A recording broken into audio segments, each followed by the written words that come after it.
This video contains detailed descriptions of forensic investigations and graphic content related to violent crimes. Viewer discretion is advised. November 9, 1971, Westfield, New Jersey. A horrific crime shattered the peace. For nearly 2 decades, the FBI hunted a shadow, a man responsible for the brutal murder of his entire family. This is the chilling story of the Boogeyman of Westfield, and how art and science finally led to his capture.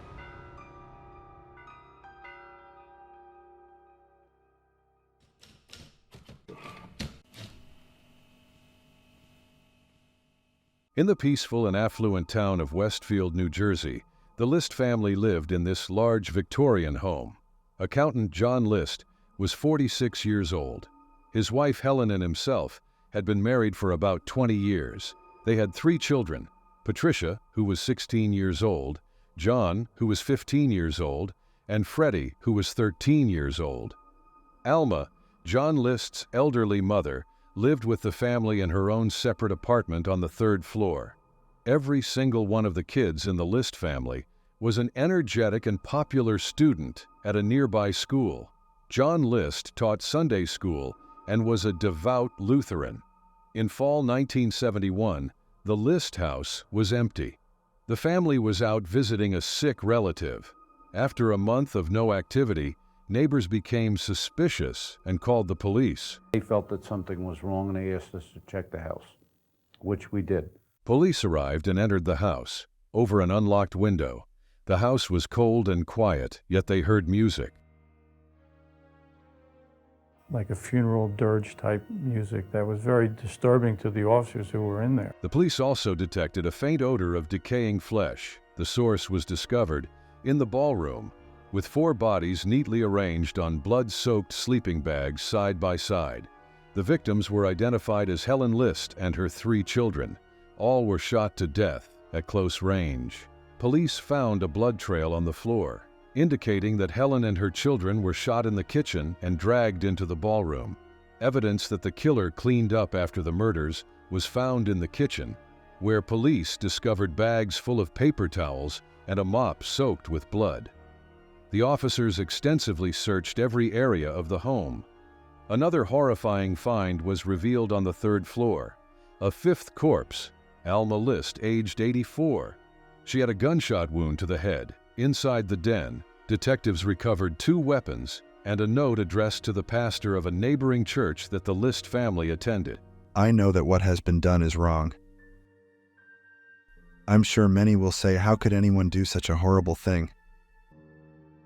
Mother is in the hallway in the attic. She was too heavy to move.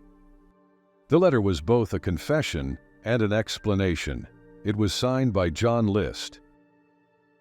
List just lost a lucrative banking job, had financial difficulties, and feared his family might need to rely on welfare. He also had other concerns. List, a devout Christian, was concerned that his family was drifting away from their faith and might stop attending church. He disapproved of his daughter's growing interest in acting, which he considered an immoral profession. John List believed there was only one place he could send his family to save their souls. At least I'm certain that all have gone to heaven now. The letter gave us some information about the crime. His oldest son, John, took longer to die. He was peppered with bullets until the List was satisfied. The child was dead. John got hurt more because he seemed to struggle longer. In his confession, John List also shared his last moments alone with his family. I said some prayers for them all from the hymn book. That was the least that I could do. When news of the murders came out, neighbors informed police that the accountant was an isolated person with few friends. 2 days after the dead bodies were found, police located List's abandoned car in a parking lot at JFK Airport in New York.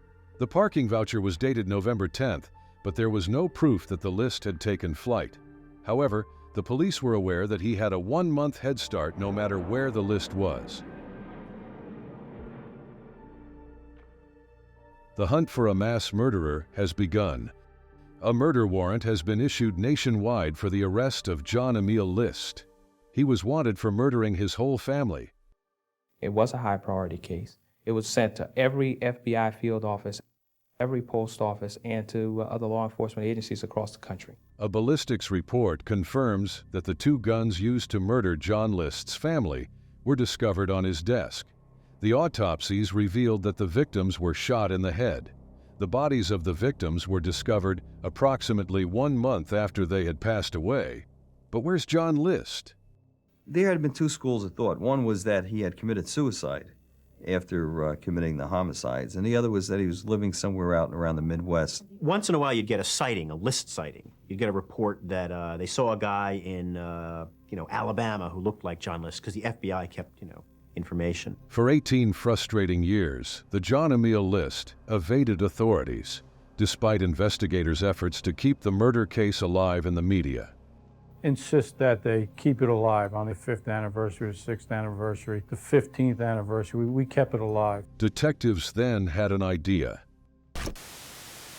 Tonight on America's Most Wanted. The television show America's Most Wanted has resulted in the capture of some of the FBI's most famous fugitives via viewer phone tips. One night watching TV, we watched America's Most Wanted, and I thought this might be a very interesting case for them to take on. If we were successful in getting the List case aired, someone out there would recognize him and would make that telephone call. Even though the case was almost 20 years old, detectives were able to convince America's Most Wanted to air an episode on the John List murders.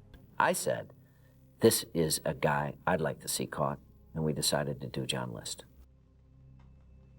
However, there was an issue. Each episode ends with a photo of the wanted person, but the most recent photo of John List was taken years before the murders. How would he appear after nearly 20 years? The murder case of John List would now move into the very specialized field of forensic sculpting. I had been involved in the battle for missing children's rights for years since the murder of my son in 1981, and I had come across Frank Bender over the years as a renowned forensic reconstruction artist. Frank Bender, a forensic sculptor, reconstructs faces to assist police in tracking down aging fugitives or identifying decomposed bodies. Part art, part science, and part intuition. This is a skull of an unknown individual. Police found in a field. To identify her, they would need to see her face. Physical anthropologists, I work with odontologists, forensic dentists in other words, pathologists, detectives. Bender uses specialized charts to measure facial tissue thickness based on race, age, and gender. Bender uses these measurements as a guideline to calculate the appropriate skin thickness for shaping the face with clay. He's paying attention to the forms in the skull, the nuances, the differences, the asymmetry. What makes this skull different from the others? And they're all different. Bender then takes the mold and makes a fiberglass bust out of it. On the right, a forensic examination of the skull discovered in the field.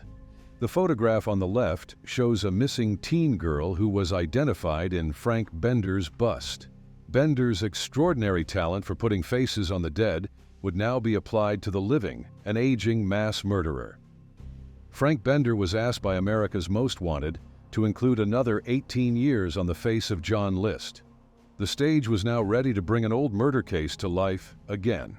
This is John List in 1971. Frank Bender's job was to predict how he will look 18 years later. He only had some old photos to work with. Despite the fact that computers have the ability to age a face, Bender's traditional, hands-on technique provides the forensic bust with a more personal touch. A lot of these computers nowadays will just add like 5 wrinkles because they're 8 years older. Well, sometimes you could actually look better after a few years if you took care of yourself.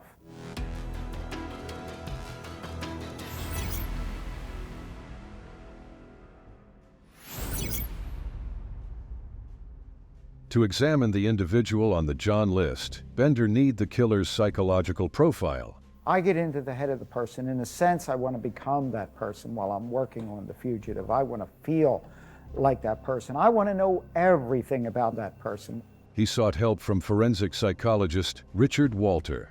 Sculptors and psychologists would predict how John List would age.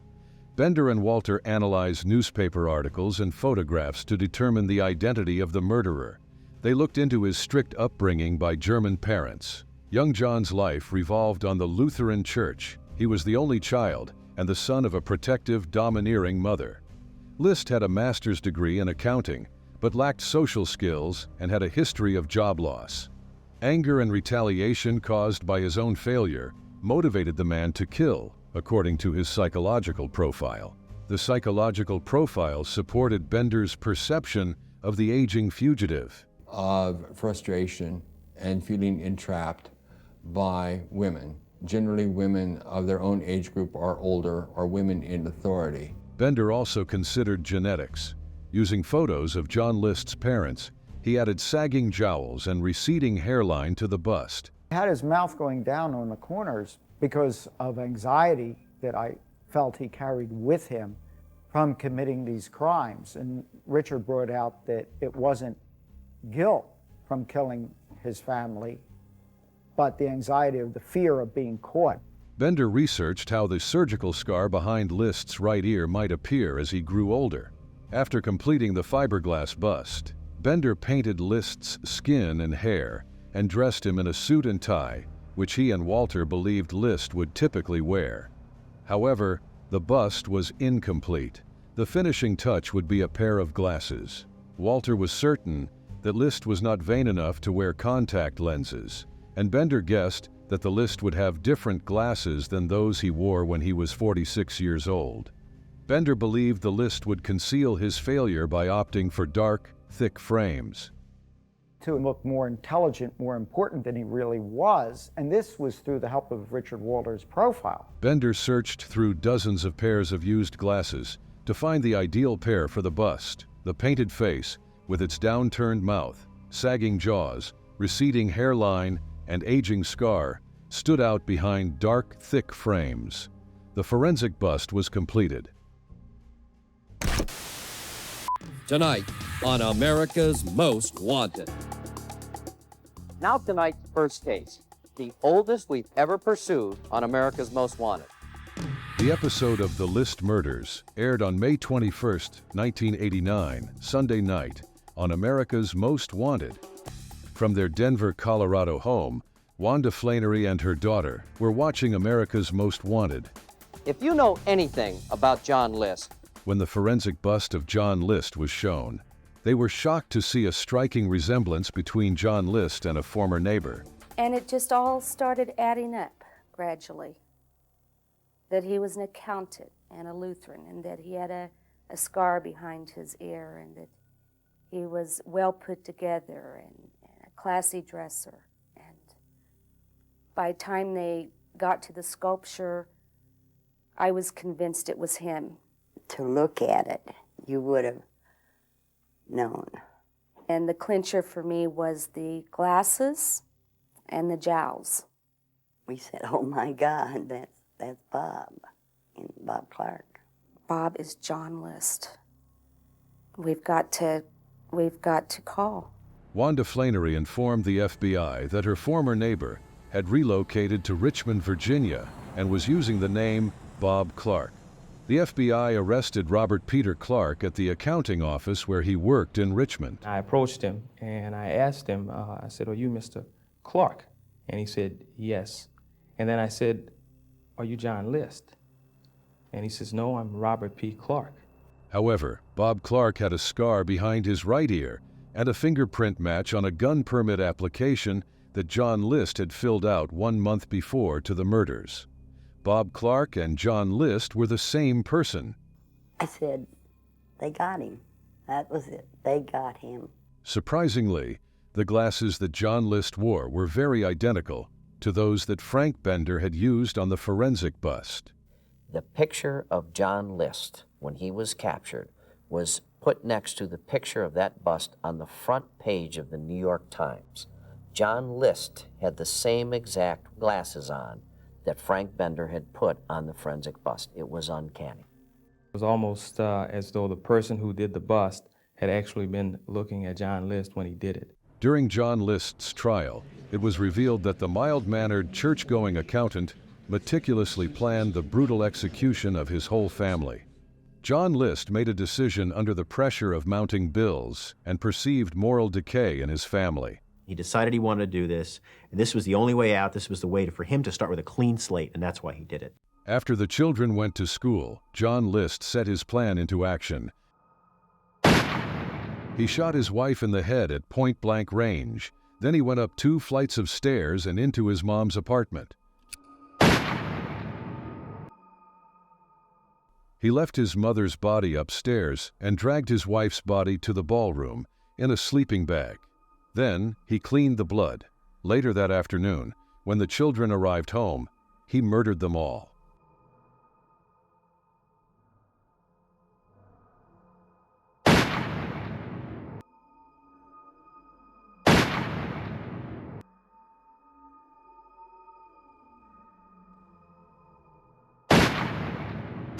List fired 10 times when the oldest boy, John, put up a fight. He carried the children's bodies into the ballroom, where he placed them on sleeping bags next to their mother and cleaned up more blood. Following the executions, List prayed and sent a letter to his pastor, confessing to the murders. He slowed the body's decomposition by lowering the thermostat, then turned on the radio to a classical music station and began his fugitive journey. Before the bodies were discovered, List traveled to Denver and applied for a new Social Security number as Robert Peter Clark. Eventually, he became friends with his neighbor Wanda Flannery, joined the Lutheran Church, and married Wanda's friend, Dolores Miller. His new wife didn't ever suspect anything. The List informed her that his first wife had passed away due to cancer and that he had no children. I do not believe it. I love my husband very deeply. I do not believe this is the same man. The couple eventually relocated to Richmond, Virginia, where List secured an accounting job. Almost every part of John List's flight from justice was correctly predicted by Richard Walters' psychological profile. What was he doing when they caught him? He was a CPA. He was still a volunteer in the Lutheran Church. A guy that kills his own mother, kills his own wife and his 3 kids, is still volunteering in the Lutheran Church. He was still the same creature that he was when he killed those people 18 years before. A jury found John List guilty of 5 counts of first-degree murder and sentenced him to life in prison over 20 years after he brutally murdered his family. John Emil List will be eternally synonymous with concepts of selfishness, horror, and evil. He is a man who could coldly, calculatingly, and cunningly conceive and carry out a cowardly plan to assassinate each of his 3 children. I was just thrilled that the merger then between psychology and sculpture worked. It was an invaluable tool in making a determination of how the guy would probably look, and it was just uncanny as to how close the sculpture was to the actual man. I really paid attention to, I think, as much information as I had about John List and what he was about. I truly believe if it wasn't for Frank Bender, John List would still be at large. But finally, we brought John List to justice.